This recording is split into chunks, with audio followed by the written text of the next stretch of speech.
அதனுடைய 11வது வசனம், என் புலம்பலை ஆனந்த களிப்பாக மாற பண்ணினீர்.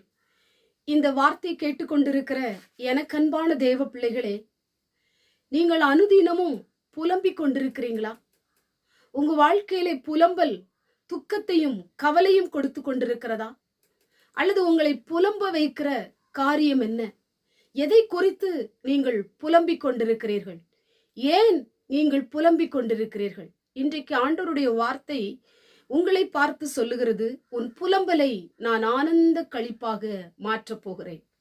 இன்றைக்கு மனித கிரியைகள் உங்களை புலம்ப வைத்துக் கொண்டிருக்கிறதா?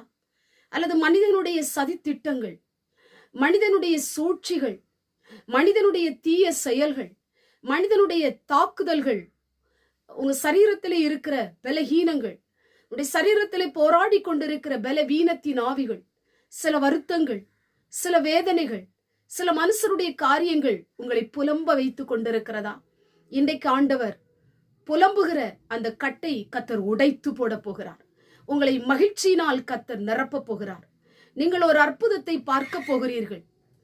ஆண்டுடைய சமூகத்திலே காத்திருக்கிற தேவ பிள்ளையே, செபித்து கொண்டிருக்கிற தேவ பிள்ளையே, உன்னுடைய புலம்பலை கத்தர் மாற்ற போகிறார்.